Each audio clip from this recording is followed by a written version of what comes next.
Howdy folks, welcome back to Gifford's Rope Walk. I know this looks like a little bit of a mess here. We've been unpacking from one Renaissance fair, getting ready to go to another one. We've got some yarn that got donated to us from a good friend. And I've got a bunch of these little yarns that are left that aren't big enough to make its own rope again, and I usually keep those for demos. My demo ropes have all kinds of mixes and they're not always one color, and I end up just stashing them in these little skeins, little balls or rolls, small cakes, and I start taking up a bunch of space. So I decided this time is I'll actually just put them all together in a big one, and I keep going until I fill one up. So you can see there's like 1, 2, 3, 4 colors, actually 2 sets of white, so there's 5 different colors in there.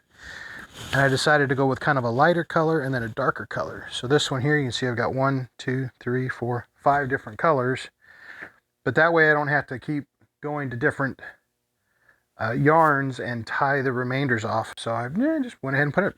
So I'm excited though. I got this big box here in the mail. I was running a little bit short on some colors, and Joann's was having a sale. So I'm excited here to add to some colors. Now, I've not tried this brand before, Big Twist, but I'm hoping, whoa, look at that, the belly button strands. I don't know if you guys can see that or not, but the belly button strands are right there. Holy cow, that's why I got the cake maker to begin with, is because when I'm trying to get the yarns out of these skeins, there's an old style that actually had labels on here where it told you where I call that the belly button, because then there's one that's around the outside and then one from the belly button. But if you go by, see, even here, this is an older style. See, it even tells you on what side to pull from to get it.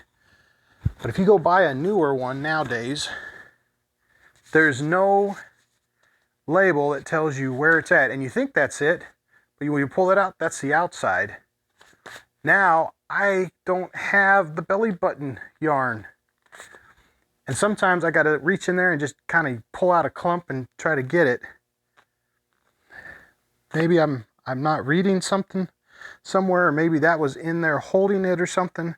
But I sit there and I fight and fight and fight and never find it. So to be able to see that belly button yarn, whoops, see now this one, see if there's a label on it that tells me, and it's not. So I might have to go hunting to find that yarn. That's okay. So we've got purples, we've got greens, we've got blues, some lighter blues, some lighter greens, light yellows, dark yellows, blacks, some lilac. The mauve or whatever, this kind of reddish purple color went really, really well. Folks like that color quite a bit. Some navy blue, some pink, some oranges. We tried to get the colors to make sure that we could do the Scottish colors. There's some browns.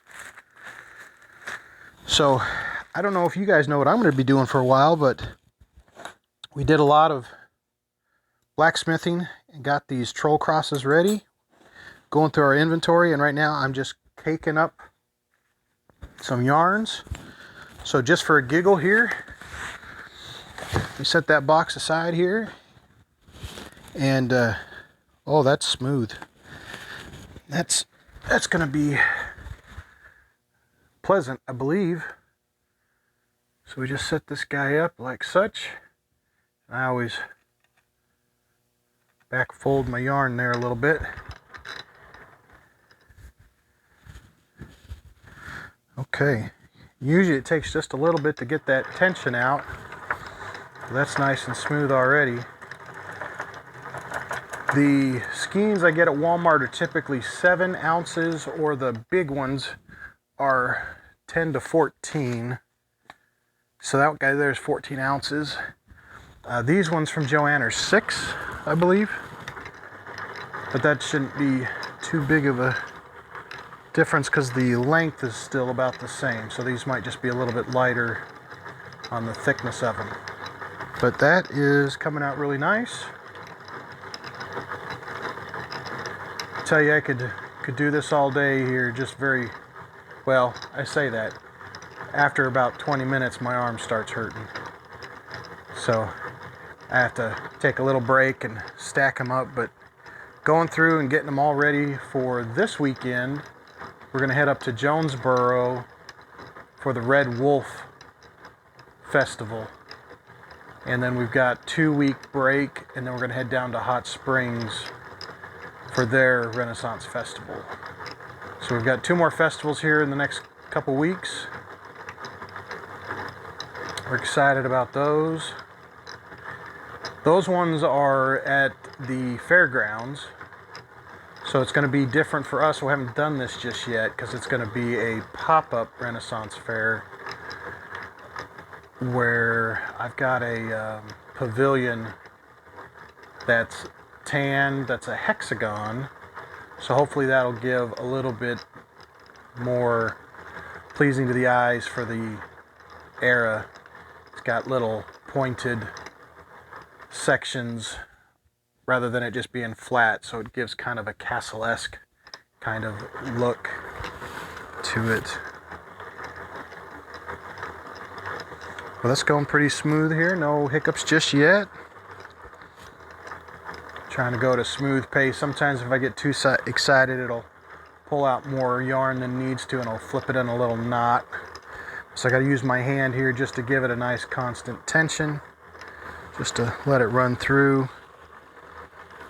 And the skein hasn't collapsed just yet, so that's good. I think these ones are all fairly fresh.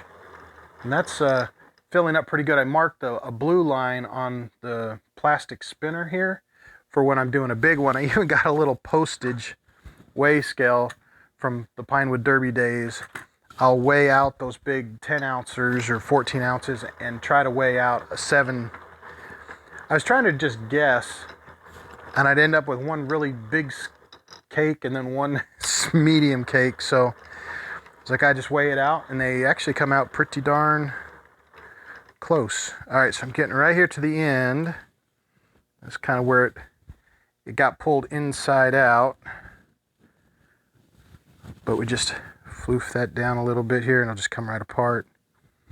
Find the other end of the tail. And let these guys just pull apart. And this is what we're saving ourselves from by putting it in the cake. I don't have to deal with this because the cakes keep them nice and neat all the way to the end. We don't have to worry about these little knots, or